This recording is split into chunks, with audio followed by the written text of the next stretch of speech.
ikaw na yung chair eh. Anyway, hihingi sana ako ng oras sa pagkakataong ito to be able to read the certain statement of Las Cañas, no? Sa kanyang affidavit. May I, Mr. Chair? All right, go ahead, Chairman. Ito po ang sinabi niya. I called up Sunny at tinatanong ko po kung sino yung Sunny. Ito pala yung Sunny Buenaventura na General Wilkins, driver mo to, no? Hindi po. Driver ni? Hindi po, Mr. Chair. Driver the former president. I called up Sunny immediately and told him about the money deal Alan C. proposed to me. And Sunny told me to wait for a while because he would inform RRD who is sitting beside him. When RRD was on the phone, he told me not to buy the proposed money deal of Alan C., that he would take care of us regarding the issue of money, and that he had in his disposal huge amount of Intel funds. RRD told me to proceed with the agreed plan to clean up and dispose of the 11 Chinese nationals and that they were menace to our society. So, kinwento po niya rito, no? Kung papaano niya pinatay. Well, Mr. Chair, I'm not against the killing of Chinese drug lords. What I'm against is the way they were killed. Di ba? I mean, hindi naman yung pagpatay. Siguro, kakampihan ko na rin na pinatay itong mga drug lords na ito eh. Pero ang iniisip ko, yung the way kung paano sila pinatay. Ito, sabi dito, sabi dito ni Las Cañas, so sinabi niya, yes sir, and it ended our conversation. SPO4 Ben Laud approached me and whispered to me that everything is ready now. It was past 2 a.m. In the morning. SPO4 Ben Laud and I instructed our force multipliers or the RRA assets. There were more or less 4 of them to bring the 11 Chinese nationals to the mountainous area of Laud Quarry, where an 8-foot deep, more or less 6 feet in length, ready for the 11 Chinese nationals involved in the production of illegal drugs in a drug laboratory in Davao City. Thereat, I shot first Alan C. twice in the head using a 22 caliber pistol with silencer. Then 2 of our force multipliers men dragged the dead body of Alan C. near to the mouth of the grave, tossed the dead body deep down to the common grave. Then followed by the 8 other Chinese nationals. I shot them alone with a pistol, one by one, twice in their heads to the ground.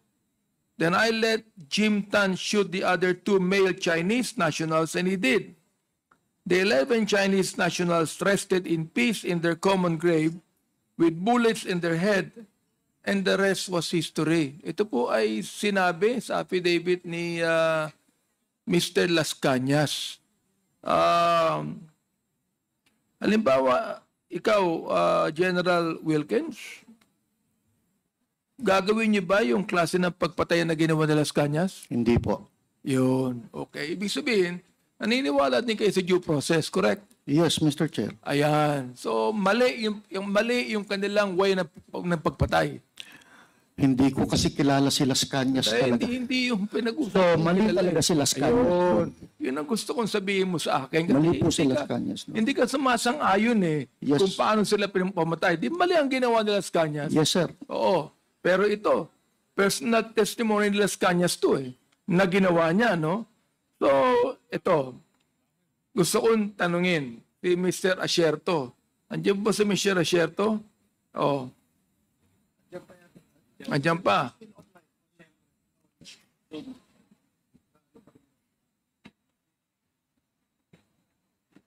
Mr. Asierto?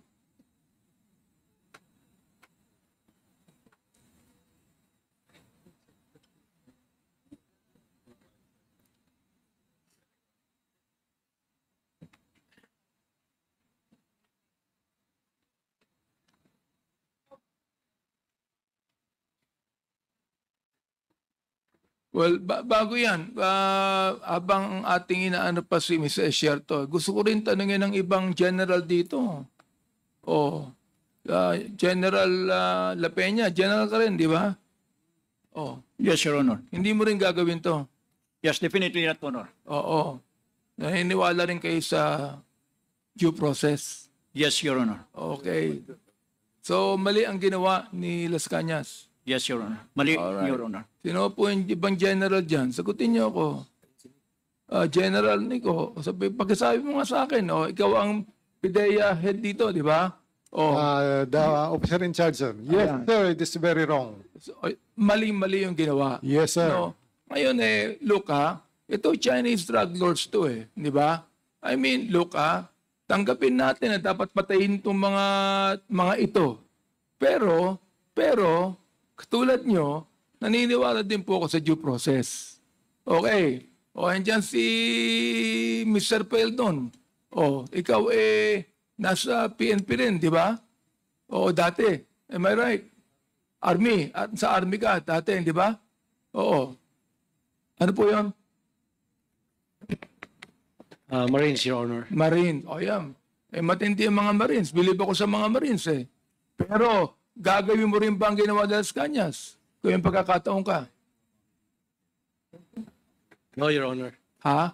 No, Your Honor. Okay. So, naniniwala ka rin sa due process.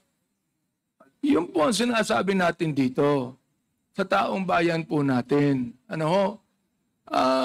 Sa akin, okay lang po na arrestuin natin, idemanda natin, kasuhan natin yung mga Chinese na yan, pa-deport natin, o kaya naman pag nang laban, patayin natin. Pero yung ginawa nila Las Cañas, mali. So I'm not against this war on drugs. What I'm against is, unang-una, bakit maraming napatay? Pangalawa, bakit ganito ang pagkakapatay? At pangatlo, bakit parang may utos ang dating Pangulo rito? So, Mr. Esierto, nakita mo yung dalawang video na kanina nakita natin, no? So, palagay nyo, ano po kaya ang tinutukoy ni former President nung sinabi niya na inubos ko talaga? Ano po kaya ang tinutukoy niya dito sa inubos niya? Anong masasabi niyo dito?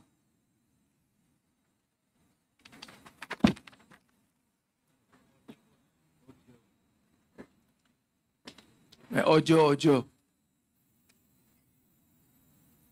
Parang sinasabi niya po na talagang pinapatay niya po yung mga tao sa Dumoy.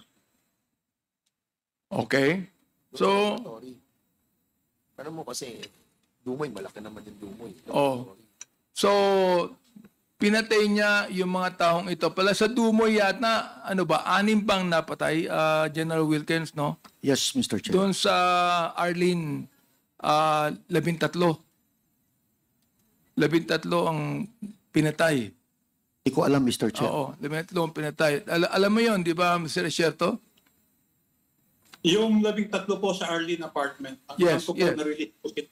So, alam mo din yon. Hindi po sila pinatay, alam ko po na-release sila ng BID. So, ibig sabihin, ang inyong pagkakaalam, ang inyong paniniwala, na itong statement na ito ng ating dating Pangulo na inubos talaga, kung kayo ang nakarinig niyan, ubusin nyo rin, correct? Most likely po. Ayun. Sapagkat utos ng Pangulo. Tama po ba ako? Opo. Na alam mo, the thing is, nababangkit kasi palagi dapat patayin to sapagkat mahal ko ang bayan ko Alam nyo, kayong mga general, sinabi nyo mali ang the way na pinatay itong mga to. Pero mahal nyo ang Pilipinas, correct? Yes, Your Honor. Mahal nyo ang Pilipinas, at dahil mahal nyo ang Pilipinas, mahal nyo ang Saligang Batas, correct?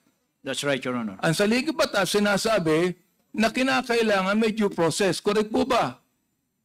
Yes, Your Honor. So wag mo natin nga sabihin na sapagkat mahal mo ang Pilipinas, ipapatay ka ng tao ng hindi tama sa pagkakapatay. Anyway, Mr. Resierto, ulit, no?